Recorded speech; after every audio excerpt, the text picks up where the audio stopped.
Okay, so welcome to the deep dive. Today we're going all the way back, like way, way back to the beginning. To the beginning, okay. Yeah.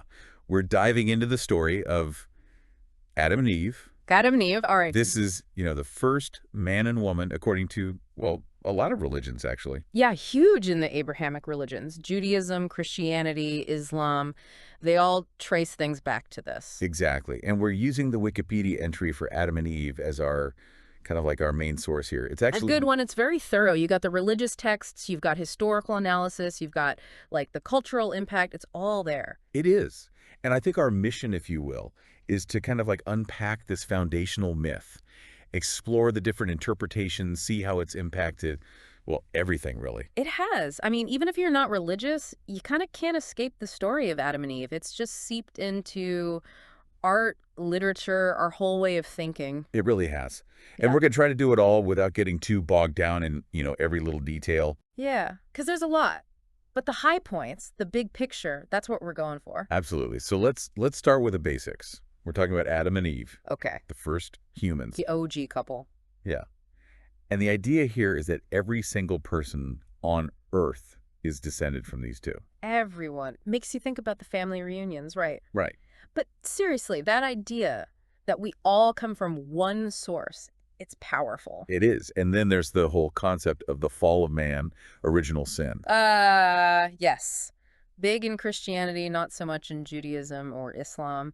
Our source makes that distinction pretty clear. Right. Different interpretations, different theologies, but we'll get into that later. Looking forward to it. Okay, so Genesis, right? The book of Genesis. That's where the story really comes from. Genesis, the beginning. Makes sense. And what's interesting is there are actually two creation narratives right there in the first 5 chapters. Oh, yeah. 2 for the price of 1. Exactly. Let's break them down. So the first one, Genesis chapter 1, it says, God created humankind in his image. In his image. Powerful stuff. Male and female together. Boom. There they are. And he tells them to be fruitful, multiply, be stewards of the earth. The whole shebang. But here's the thing. What's that? Adam and Eve. They're not named. Nope. Not in that first one. Kind of like humankind 1.0. Right. And then we get to the second narrative, and that's the one that really sticks with people. The classic. Starts in Genesis chapter 2. God forms Adam from the dust of the ground, places him in this beautiful garden, the Garden of Eden. Paradise. And he can eat from any tree he wants, except one, the tree of the knowledge of good and evil. Ah, the forbidden fruit. Always got to have a forbidden fruit. And then Eve is created from Adam's rib to be his companion. Interesting detail. That rib thing, there's some linguistic connections with ancient Sumerian where the word for rib and life, they kind of had a shared origin. So there might be some older cultural stuff going on there. Fascinating. So in the beginning, they're innocent. They're naked and unashamed. Living the good life.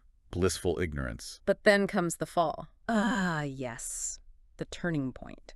This is where a serpent shows up. Yeah. Persuades Eve to take a bite of that forbidden fruit. That sneaky serpent. Eve gives some to Adam and he eats it too. Yeah. And boom, everything changes. It's not just about knowledge. Like, yeah, the serpent promises their eyes will be open. They'll be like God, knowing good and evil. But with that knowledge comes, well, baggage. The shame, the concept of evil. Exactly. The loss of innocence. And their consequences. Oh, yeah, big time. God lays down the law. The serpent cursed to crawl on its belly. Forever at odds with humans. Makes sense. The ground itself, cursed, making life hard for Adam. Talk about adding insult to injury. And then the specific punishments. For Adam, hard labor and eventually death. For Eve, the pain of childbirth and, well, subordination to her husband. It's kind of laying the foundation for how things will be, right? The struggles, the complexities of human existence, all trace back to this one act of disobedience. Powerful stuff. And then, to top it all off, they're banished. Kicked out of the Garden of Eden. Paradise lost. To prevent them from eating from the tree of life and, well, living forever. Then their fallen state. Yeah. Right. It's really the end of their perfect existence. But the Wikipedia entry mentions that Genesis chapter 3 can be seen as a wisdom tale.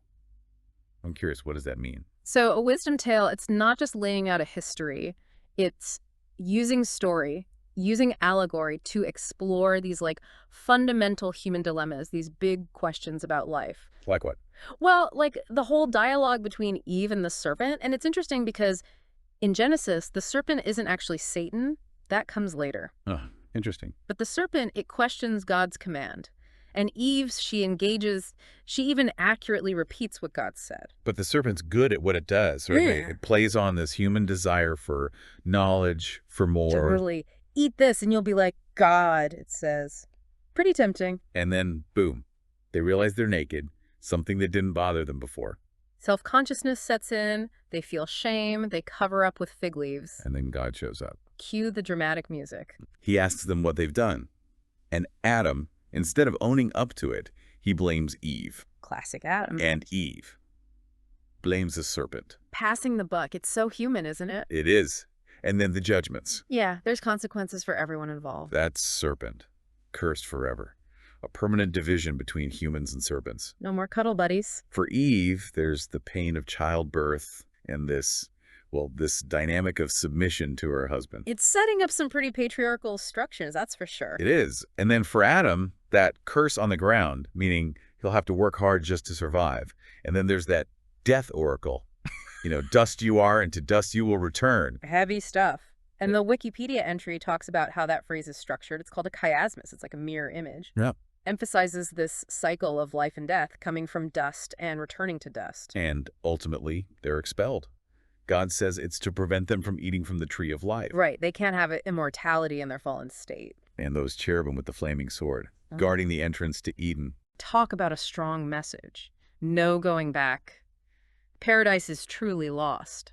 But even within that judgment, there's this moment of, tenderness. Adam names the woman Eve, which means mother of all living.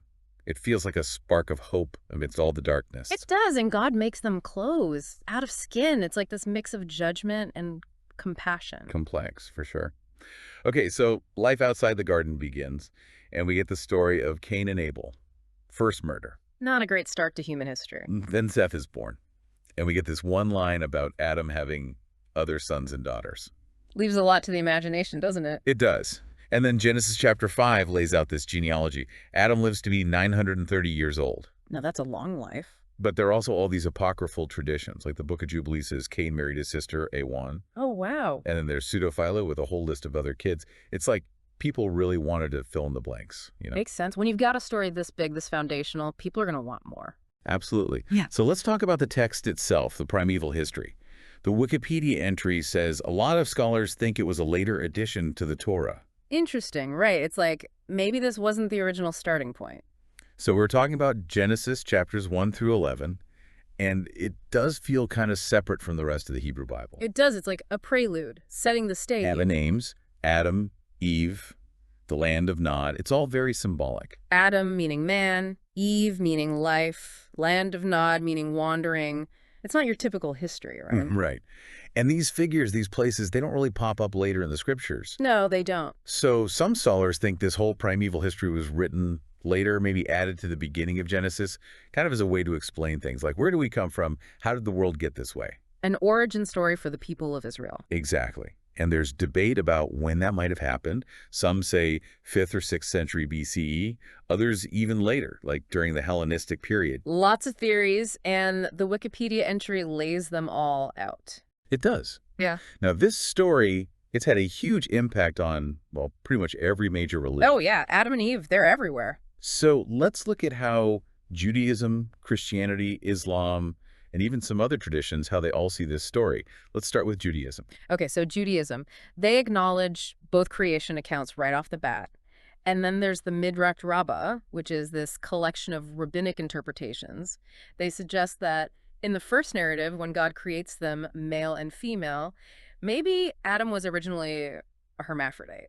Okay. Hermaphrodite. It's like having both male and female aspects in one being. And then later, they're separated into Adam and Eve. Whoa, that's different. It is. And some Jewish traditions even talk about another woman before Eve, Lilith. Oh, right. Lilith, I've heard of her. Yeah, she's got her own whole mythology going on. And what about where they're buried? Traditionally, it's the cave of Machpelah in Hebron, which is also where Abraham and Sarah, Isaac and Rebekah, Jacob and Leah are all buried. Super significant spot. Wow, so much history there. And there's this interesting thing about the word for soul in Genesis. It's nephesh haya, which is more like living being. It's not the same as the later concept of a soul that's separate from the body. It's more about the physical, the life force. Interesting distinction. Okay, Christianity. This is where Adam and Eve really get, well, complicated. Yeah, they're central to a lot of Christian theology, and not always in a good way. What do you mean? Well, some of those early church fathers, they really blamed Eve for the fall. Like, all women were seen as inherently sinful because of her. Wow. That's pretty harsh. It is, and it had real-world consequences. Like, it was used to justify the persecution of women accused of witchcraft. And even the way the serpent is depicted in Christian art, it's often got a woman's face. Sometimes it's even explicitly Lilith. Yeah, connecting it back to temptation, to ease. And then there's original sin, this idea that we're all born sinful because of Adam's actions. Huge in Christianity, especially in the West. It comes from St. Augustine's interpretation of Romans 5.11. But it's not a universal belief. Judaism doesn't subscribe to it, and neither do the Eastern Orthodox churches. Right. Different interpretations again. But that doctrine of original sin, it led to other things, like baptism, for example. In what way? Well, in many traditions, baptism is seen as a way to wash away that original sin, although originally it was probably more about repentance and rebirth. And the serpent, it becomes Satan. Right, that's not in the original text, but it becomes a common interpretation in Christianity. Like, Satan was using the serpent to tempt Eve. So much added to the story over time. Oh, yeah. And then there are the medieval Adam books and the Legend of the Rood. They added all this extra detail, all these stories about what happened to Adam and Eve after they were kicked out of Eden. Sounds like fan fiction. Kind of, yeah. But they were very popular. So what does the Catholic Church say about all this? Like, do they believe Adam and Eve were real historical people? They do. Pope Pius XII reaffirmed that teaching in 1950.